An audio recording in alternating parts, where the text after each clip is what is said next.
सभी को। मैं हूँ सृष्टि और आज हम Bhagavad Gita chapter 4 transcendental knowledge के श्लोक 16 को कवर करने वाले हैं। रोज की तरह पहले मैं संस्कृत में श्लोक को पढ़ूंगी, उसकी इंग्लिश ट्रांसलेशन को देखेंगे और मीनिंग को समझेंगे। तो चलिए शुरू करते हैं। किम कर्मा किम अकर्मति कावयोपै आत्रा मोहिता तत्ते कर्मा प्रवक्ष्यामि यज् ज्ञानत्वा मोक्ष्यास्ये शुभात्। Even the intelligent are bewildered in determining what is action and what is inaction. Now I shall explain to you what action is, knowing which you shall be liberated from all misfortune. तो ये बोल रहे हैं भगवान कि क्या सही है, कौन सा एक्शन लेना चाहिए स्पिरिचुअल जर्नी में आगे बढ़ने के लिए या मुक्ति के लिए, और कौन सा नहीं करना चाहिए वो बुद्धिमान व्यक्ति भी नहीं समझ पाते हैं। तो अभी इस श्लोक में वो बता रहे कि अगले श्लोक से वो समझाएंगे हमारे अर्जुन को और उस तरीके हम सबको कि क्या एक्चुअली करना चाहिए एंड क्या नहीं करना चाहिए। सो एक्सप्लेनेशन को समझ लेते हैं। Action in Krishna consciousness has to be executed in accord with examples of previous bona fide devotees. This is recommended in the 15th verse. Why such action should be independent will be explained in the text to follow. Should not be independent. ठीक है, मतलब अकेले क्यों नहीं करना चाहिए किसी एक बोनाफाइड डिवोटी के साथ में, या फिर उन्होंने क्या क्या उस एग्जाम्पल के थ्रू करने से इजी हो जाएगा, वो क्यों होगा, वो अगले टेक्स्ट में हमें पता चलेगा। 15th वर्स में, पिछले वर्स में हमने सीखा जहाँ पे बोला गया है कि एंशिएंट जो लिबरेटेड सोल्स है उन्होंने जिस तरीके से किया, अर्जुन को भगवान बोल रहे कि तुम भी उस तरीके से करो या बाकी सबको भी उनके अनुसरण करना चाहिए। वो क्यों करना चाहिए वो अगले वर्स में पता चलेगा, बट यहाँ पे वही बोल रहे हैं। To act in Krishna consciousness, one has to follow the leadership of authorized persons who are in line of disciplic succession, as explained in the beginning of this chapter. जो लोग कृष्ण कॉन्शियसनेस कल्चर करते हैं, devotees है या फिर थोड़े advanced है, उन सब से अगर आप डिस्कस करेंगे या उन सब के साथ में कॉपी करना के नहीं बोला जा रहा है, बट अगर उन सब के अनुसरण पूरी तरीके से ना हो, एटलीस्ट उनके साथ में चर्चा करेंगे उस चीज़ को लेके, तो भी वो फायदेमंद रहेगा। The system of Krishna consciousness was first narrated to the sun god. The sun god explained it to his son Manu. Manu explained it to his son Ikshvaku, and the system is current on the earth from the very remote time.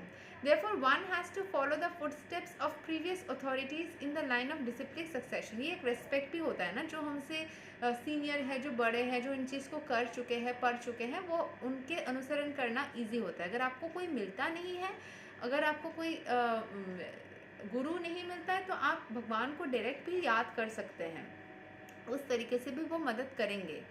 Otherwise, even the most intelligent men will be bewildered regarding the standard actions of Krishna consciousness. For this reason, the Lord decided to instruct Arjun in Krishna consciousness directly. Because of the direct instruction, the Lord, जैसे कि अर्जुन को कोई भी इंसान नहीं मिला था, कोई भी गुरु नहीं मिला था, तो भगवान स्वयं उसको मदद करने के लिए, उसको रास्ता दिखाने के लिए आए, जो मैंने अभी भी बताया। Because of the direct instruction of the Lord to Arjun, anyone who follows the footsteps of Arjun is certainly not bewildered. जो अर्जुन ने किया उसी चीज़ को अगर हम फॉलो करते हैं तो हम सही रास्ते में चलेंगे, क्योंकि ईश्वर ने स्वयं अर्जुन को समझाया। आपको दुनिया में जाके किसी भक्त को पकड़ने की ज़रूरत नहीं है। किसी मतलब सीनियर इंसान अगर आप मिले या ना मिले, अगर आप भगवद गीता को फॉलो करेंगे तो भी हो जाएगा। It is said that one cannot ascertain the ways of religion simply by imperfect experimental knowledge.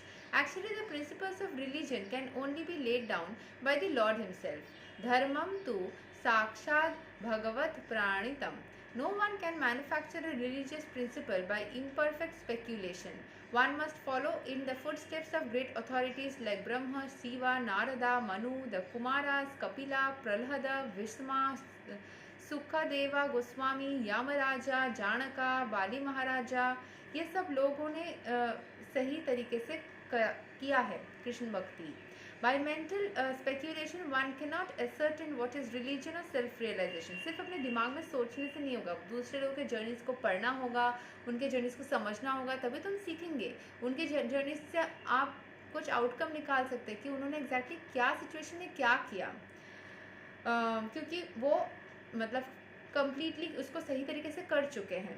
Therefore, out of causeless mercy to his devotees, the Lord explains directly to Arjuna what action is and what inaction is. Only action performed in Krishna consciousness can deliver a person from the entanglement of material existence.